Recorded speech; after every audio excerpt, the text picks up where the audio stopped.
Dear students, let us start a new topic, high altitude physiology.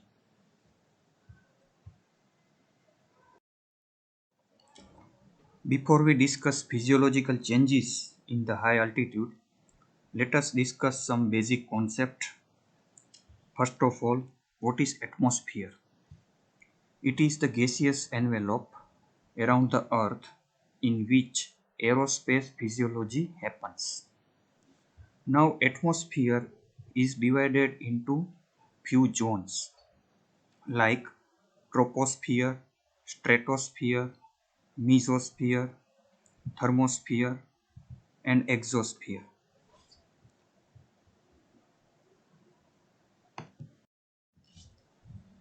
First is the troposphere. It extends from sea level to about 18 kilometers. It is the lowest and most dense layer in direct contact with Earth's surface. It ensures easy respiration and helpful in aeroplane flight. It acts as a protective layer for ultraviolet and other radiations from space. It contains minute particles of dust and water vapor in varying proportions which condense to form cloud. At the upper level, average temperature is about minus 50 degrees Celsius.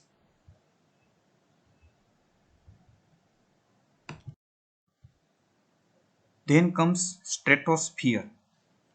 It extends from 18 kilometers to 50 kilometers. Ozone layer is found between 12 kilometers and 44 kilometers, free from any air turbulence, ideally suited for aeroplane flight. It is isothermal. Average temperature is about minus 55 degrees Celsius. Third is mesosphere. It extends from 50 kilometers to 85 kilometers. Then comes thermosphere. It extends from 85 kilometers to 700 kilometers. And last is exosphere. It extends beyond 700 kilometers and it is called true outer space.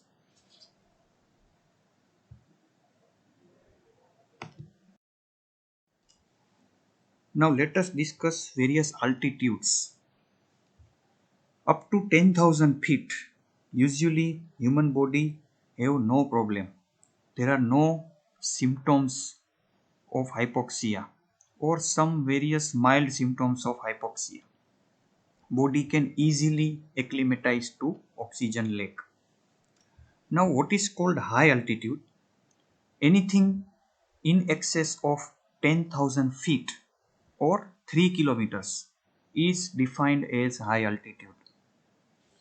Now at 18,000 feet, it is the highest altitude at which permanent inhabitation is possible. Above 20,000 feet, hypoxia can endanger the life unless oxygen is added to inhaled air. At 35,000 feet, commonly fly our modern aircrafts, and above 40,000 feet starts ozone layer. So high altitude is above 10,000 feet.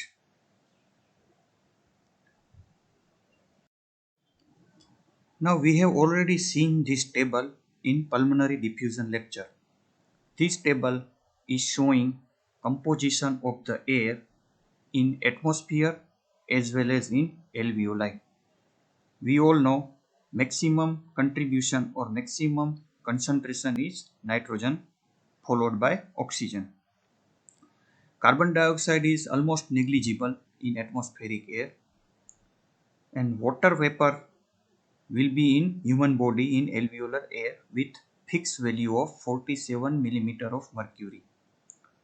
Total pressure is 760 in atmospheric air as well as alveolar air.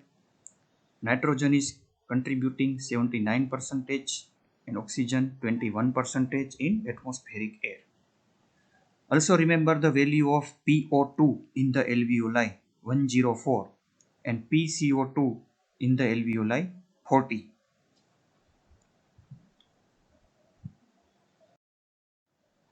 Barometric pressure at the sea level is 760 mm of mercury.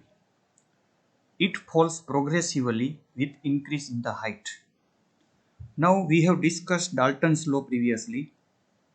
According to this law, the total pressure of the air is equal to sum of the partial pressure of the gas contained. So total pressure is equal to PO2 plus PCO2 plus PN2 plus PH2O. PH2O means water vapor pressure is determined by body temperature and it does not change with high altitude or below sea level. It will remain fixed 47 mm of mercury. PCO2 depends upon metabolic productions of the body, so does not changes until breathing is affected by hypoxia. PO2 and PN2 decrease proportionately because PH2O is fixed and PCO2 also remains unchanged. Changes in the body at the high altitude are produced mainly by fall in PO2.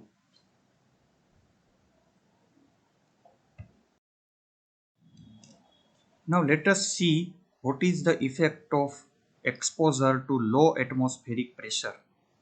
Okay, so this table is showing values of PO2 in the air as well as in the alveoli and arterial oxygen saturation in percentage. See, at the sea level we all know PO2 in the alveoli is 104 and our hemoglobin saturation is 97%. Then at the 10,000 feet, PO2 in the atmospheric air decreases, so PO2 in the alveoli decreases to 67, even though the oxygen saturation will be maintained at 90%. So no problems or very mild symptoms of hypoxia. But then at the 20,000 feet, PO2 in the alveoli is only 40 millimeter of mercury and saturation is only 73%, which is not compatible with the life. So there are problems unless O2 therapy, oxygen therapy is given.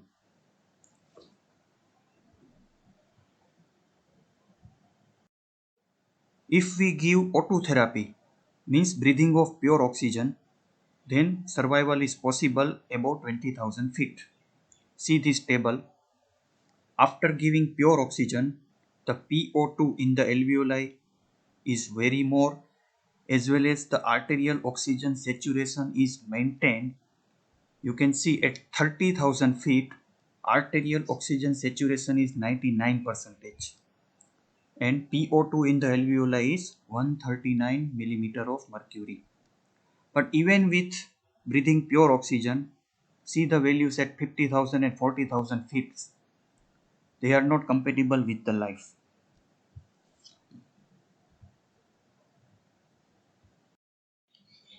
This graph is showing arterial oxygen saturation in percentage on the y-axis and altitude in feet on the x-axis.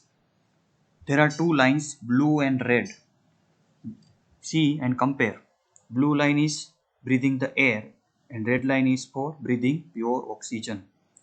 So after breathing pure oxygen, you can see the line is almost flat up to 30,000 to 40,000 feet.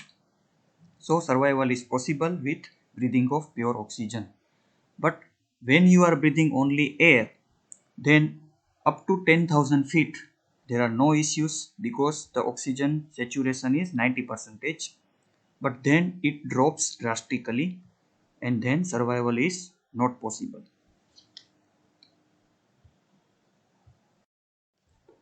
Whenever partial pressure of the oxygen drops, we will develop hypoxic hypoxia. So the effects of hypoxia depends upon the level of the altitude. Now the rate of the ascent is very important. If the rate is very rapid, then hypoxia will be more severe. If the rate is slow, then body will get some time to adapt, to acclimatize. Then duration is also important. Duration of exposure to hypoxia. So remember 10,000 feet barrier. Above the 10,000 feet, it is called high altitude and it starts developing hypoxia.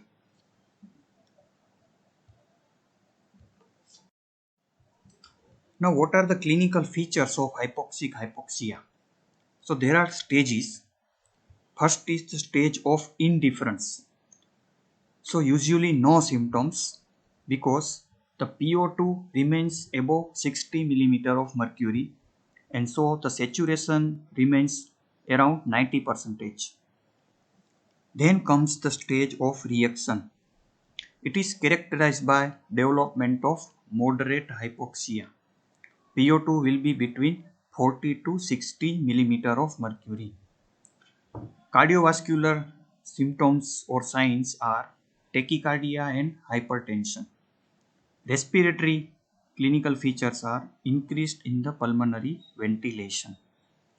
Nervous symptoms are drowsiness, lassitude, mental fatigue, muscular fatigue, impaired judgment, reduction in the visual acuity, emotional outburst of laughing or crying, headache, nausea, and euphoria. So this is stage of reaction. Then comes stage of disturbance. It is characterized by development of severe hypoxia. PO2 will be around between 30 to 40 millimeter of mercury. Muscular twitchings or seizures above 18,000 feet. Immediate treatment must be given with oxygen therapy. Last is critical stage. Survival is not possible at all without oxygen therapy above 20,000 feet. Above 23,000 feet, patient will enter into coma followed by death.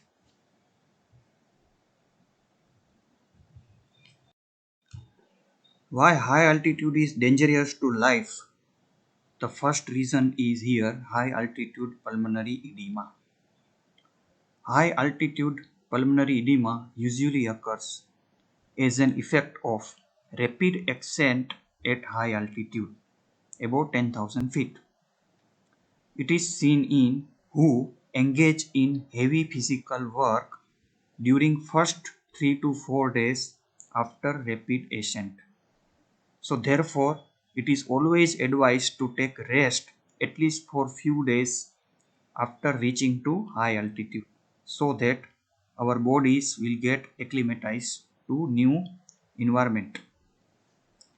Who are acclimatized at high altitude stay for more than 2 weeks at sea level, but then rapidly reascend at high altitude may also develop high altitude pulmonary edema. So it is not like that once you are acclimatized, you are absolutely safe.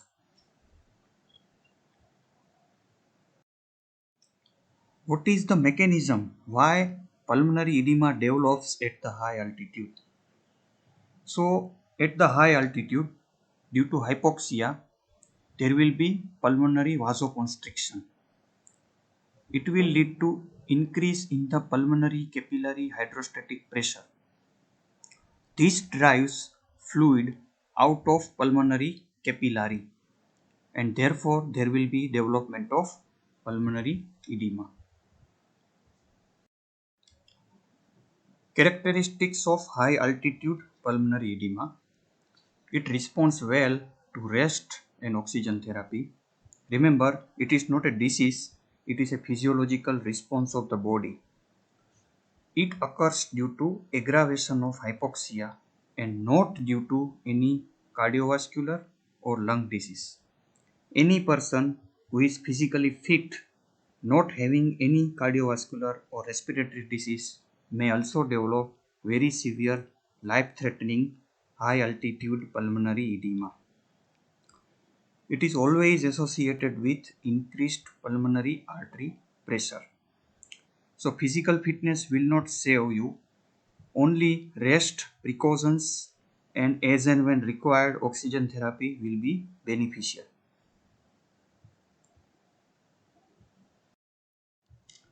Let us discuss acute mountain sickness. It occurs in individuals who ascend to high altitude over 1 to 2 days for the first time. Symptoms develop usually 8 to 24 hours after arrival at high altitude.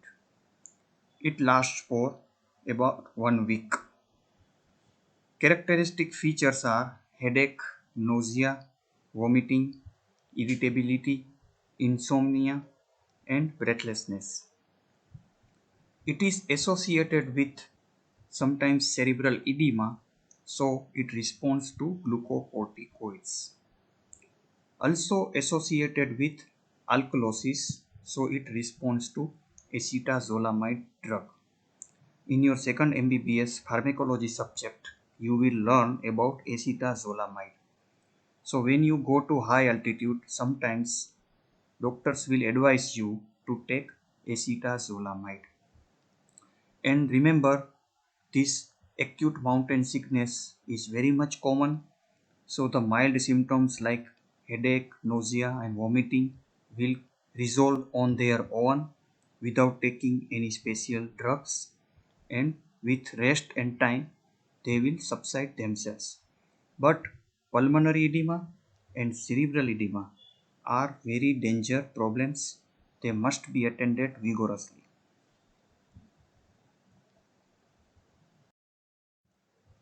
Now, how cerebral edema develops at the high altitude? What is the mechanism? So, hypoxia leads to local vasodilatation of the cerebral blood vessels. Remember, hypoxia always causes vasodilatation all around the body except lungs, in which it will do vasoconstriction. Now, due to local vasodilatation in the cerebral blood vessels, it will cross the limit of cerebral circulation autoregulatory mechanism. There will be increase in the cerebral capillary pressure. So there will be fluid leak into cerebral tissues, and it will lead to development of cerebral edema.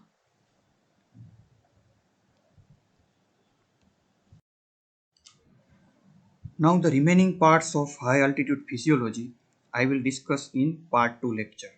Thank you.